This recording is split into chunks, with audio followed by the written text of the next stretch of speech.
you will get a hard copy of this judgment after I've read it, so there's no need to take a full note. Thank you, my lord. On the 12th of January 2016, Mr. Tabbitt was involved in a road traffic accident when a car driven by Mr. Clark collided with a stationary trailer Mr. Tabbitt was towing. Mr. Tabbitt sustained serious personal injury. On the 18th of December 2018, he issued a claim form seeking damages.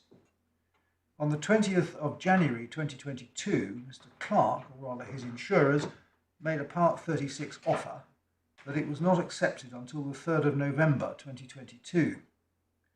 In consequence, Mr. Tabbitt was entitled to his costs up to and including the 10th of February 2022, and Mr. Clark was entitled to his costs thereafter. It is common ground that the claim is one to which qualified one-way costs shifting, QOCS, applies. QOCS is dealt with by CPR Part 44.13 to 44.16.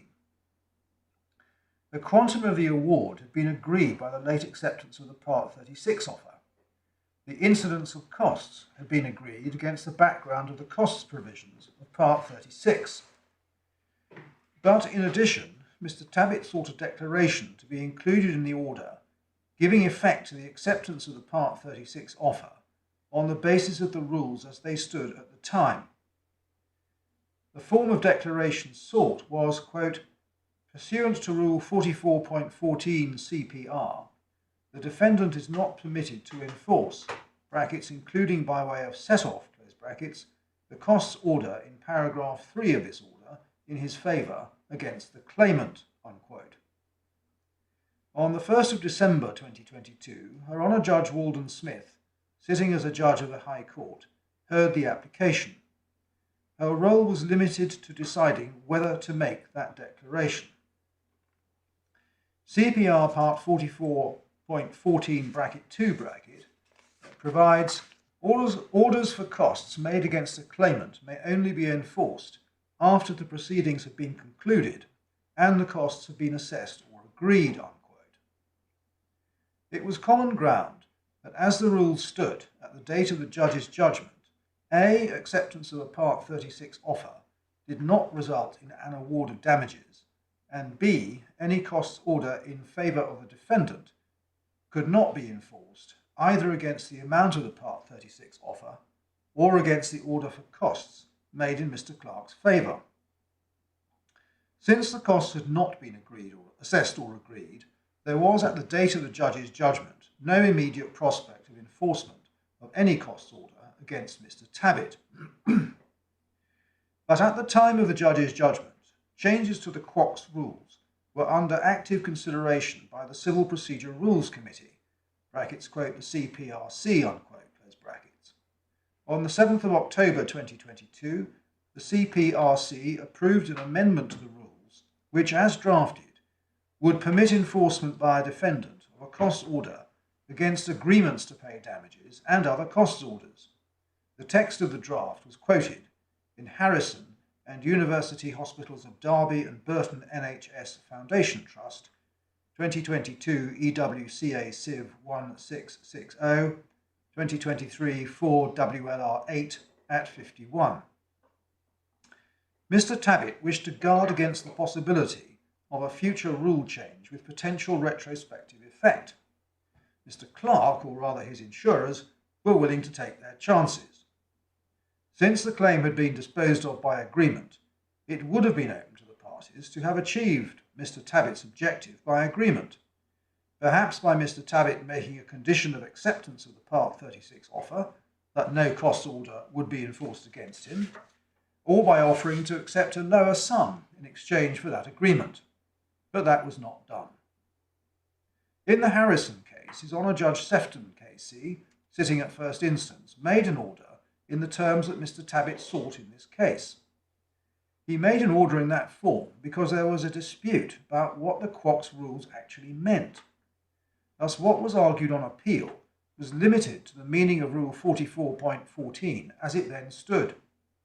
The question whether the position under the current rules should be preserved even after any rule change does not appear to have been argued, nor was it in any of the other cases that we was shown.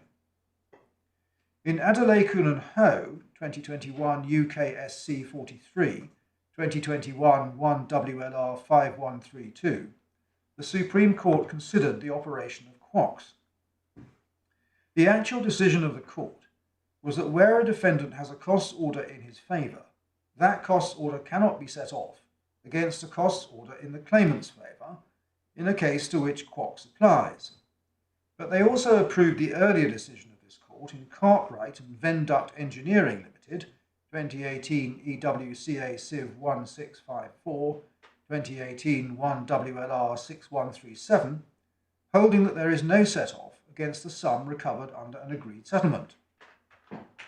The court made it clear that their task was simply to interpret the rules as they stood. At 44, they recognised that their conclusion, quote, may lead to results that at first blush look counterintuitive and unfair, unquote. They also recognised at 45 that their interpretation of the rules, quote, may lead to results that appear anomalous, unquote. But earlier in their judgment, they said at 9, quote, we should say at the outset that we doubt the appropriateness of a procedural question of this kind being referred to this court for determination. The very fact that two eminently constituted courts of appeal have differed profoundly over the interpretation of a provision of the CPR suggests that there must be an ambiguity which practitioners need to have sorted out. The CPRC exists for the purpose of keeping the CPR under constant review. It is better constituted and equipped than is this court to put right such ambiguities, all the more so whereas here the outcome is suggested by both parties and by the Association of Personal Injury Lawyers, brackets, quote, APIL, unquote, intervening, to have potentially profound policy consequences for the maintenance of a reasonably fair and level playing field in PI litigation, something which this court is much less well equipped than is the CPRC to assess. Nevertheless, permission having been given, this court must decide the question of construction, leaving it to the CPRC to consider whether our interpretation best reflects the purposes of QOCS and the overriding objective, and to amend the relevant rule if, in their view, it does not, unquote. Judge Walden-Smith accepted that she had power to make an order in the form of the declaration sought by Mr. Tabbitt, but in the exercise of her discretion declined to do so. As she put it at 22, quote, the rule is what it is and will be applied in the wording of that rule at the relevant time, unquote. She added at 25, quote, it is not for the court to cast the rules as they are currently worded into stone, so that if there were to be a rule change that had retrospective effect, that rule change could not take effect in the way that was intended, unquote. She herself gave permission to appeal. If, by the time that the question of enforcement were to arise, the rules had changed so as to entitle Mr. Clark to enforce his cost order against Mr. Tabbitt, that would have been because the CPRC, backed by parliamentary approval of amending rules under the negative resolution procedure, had decided that the interpretation of the rules in the case law did not properly reflect the objectives of QOCS. If the CPRC were to have come to the conclusion that the rules as drafted were defective and that the defect should be retrospectively cured, why should Mr. Tabbitt be entitled to take advantage of that defect? It is well settled that there is no presumption against retrospective changes to procedure, but if the CPRC were to have taken the view that it would be unfair for any changed rules to apply to a person in Mr. Tabbitt's position, then it may provide for transitional cases. Mr. Hogan argued that the extent of the court's powers under Section 51 of the Senior Courts Act 1981, which include power to determine the extent to which costs are to be paid, means that the court can decide the question of the enforceability of any cost order at the date when it makes the order.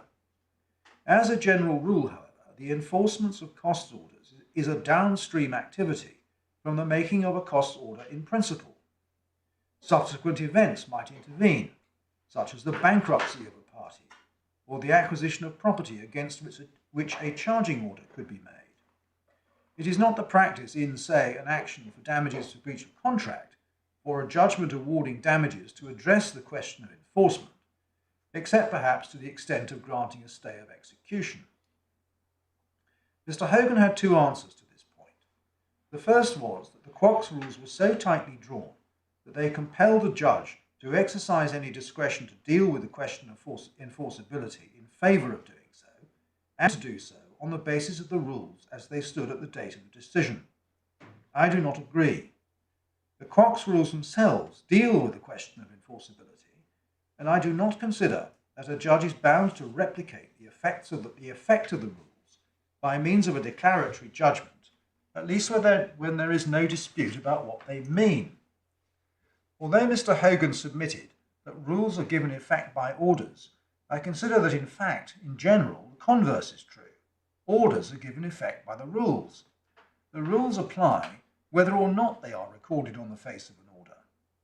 Mr. Hogan also submitted that it would be unsatisfactory if, in order to understand the effect of a court order, it were necessary to consult the CPR. An order should be clear on its face.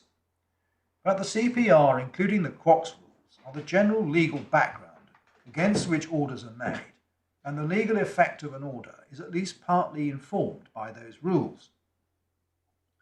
Mr. Hogan's second main answer relied on the principle of finality. The order that the judge made was a final order because it disposed of the claim for damages. The principle of finality is an important principle, which also applies generally to litigation. Despite what Mr. Hogan called the balkanisation of personal injury litigation, I do not consider that the principle of finality applies with any greater force to such cases. As I've said, in the normal course of events, the question of the enforcement of orders is an activity downstream of the substantive judgment. Moreover, I consider that Mr. Hogan's submission mixes up finality with comprehensiveness. The finality principle is about changing or challenging orders that have been made. It is not about leaving some matters over for further decision.